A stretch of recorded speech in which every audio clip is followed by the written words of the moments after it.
एक बात आपने बोली वहां पे पंगा हो जाएगा जी। जैसे आपने बोला आलू के पराठे जी। ठीक है, आलू के तला हुआ देख के ये सब चीजें, पर इतने पराठे नहीं खाने चाहिए, एसिडिटी हो जाएगी, इतनी पराठे मत खाइए, वजन बढ़ जाएगा, फैट बढ़ जाएगा। दूसरी तरफ आप एकदम अपोजिट, आलू के पराठे से आपका वजन कम होगा, मैं लिख के देता हूँ। बिल्कुल, हाउ इट पॉसिबल? बिल्कुल। आपने एक जब प्रधानमंत्री जी ने बात की और दूसरी आपने बात की, आपने एक शब्द यूज किया था लाइफस्टाइल, ठीक है जी। जितनी भी ये मॉडर्न ज़माने की हेल्थ इश्यूज हैं, क्या होते हैं, डायबिटीज़ एक हो सकती है, एक हाइपोथायराइडिज्म ये हो सकता है, या बढ़ा हुआ वेट हो सकता है, ब्लड प्रेशर हो सकता है। इन सभी चीज़ों को अगर ब्रॉडली एक अम्ब्रेला में नाम दे, इनको लाइफस्टाइल डिजीज़ कहा जाता है, ठीक है। और प्रधानमंत्री जी ने भी यही कहा है, सभी यही कहेंगे। कोई भी आपके पॉडकास्ट में भी कुछ लोग बैठे हुए हैं कि अगर आप पेट काट भी देते हैं, बेरिएट्रिक सर्जरी करवा भी देते हैं, तो उससे कुछ कल्याण हो जाएगा, ऐसा नहीं है। उन्होंने भी यही कहा कि आपको लाइफस्टाइल तो चेंज करना ही पड़ेगा, यानी हेल्थ और हेल्थ से रिलेटेड सारा जो खेल है वो एक ही चीज का है, जिसको हम कहते हैं लाइफस्टाइल। और लाइफस्टाइल क्या होता है, आप अपने आप को 24 घंटे में कैसे कंडक्ट करते हो। लाइफस्टाइल सिर्फ लंच नहीं हो गया, लाइफस्टाइल सिर्फ आलू का पराठा नहीं हो गया, लाइफस्टाइल सिर्फ केला नहीं हो गया। Lifestyle is holistic.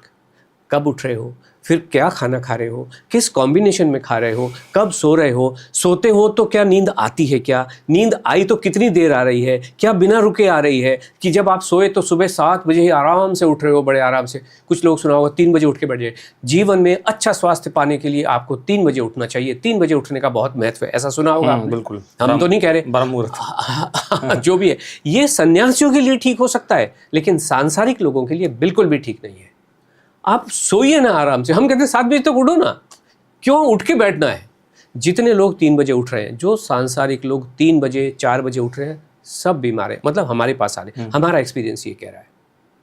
जीवन बड़े आनंद के साथ चलने का है, खाओ पियो मौज करो, लेकिन एक लाइफस्टाइल, प्रॉपर लाइफस्टाइल में। ऐसा नहीं कि शाम को गए गोलगप्पे खाने शुरू कर दिए, या बाकी सब चीजें तो आड़ी तिरछी है भाई, केला भी खाओ ना। तो अगर किसी चीज के बैड इफेक्ट है तो अल्टीमेटली बैलेंस आउट करेगा ना कोई। ओके। तो कोई तेल मैटर कर रहा है, तेल डज नॉट मैटर। तेल खाता कितना, आप चम्मच भर भर के, कटोरा भर भर के पी रहे हो तेल भाई। सब्जी तेल में, घी सब्जी में, दाल में जो जा रहा है वही जा रहा है ना। दाल में मान लो 1 चम्मच से आपने तड़का लगाया, तो दाल तो इतनी सारी है ना। बिल्कुल, थोड़ा सा तेल होता है। जब आप अगर आपके खाने में न्यूट्रिशन नहीं है तो वो तेल डेफिनेटली असर करेगा। अगर आपके पास डिफेंस में, आज युद्ध चल रहा है, हमारे पास डिफेंस मैकेनिज्म है ना, तो इसलिए वहां से आने दो मिसाइल, धराशायी हो जाती है कि नहीं मिसाइल हो जाती है। अब आपका डिफेंस मैकेनिज्म, केले, अंगूर, मैंगो, दाल चावल रोटी सब्जी तो खाई नहीं, और बेचारे तेल को आप दोष दे रहे हो, कोई मैदा को दोष दे रहा है, तो ये फंडामेंटली गलत है ना।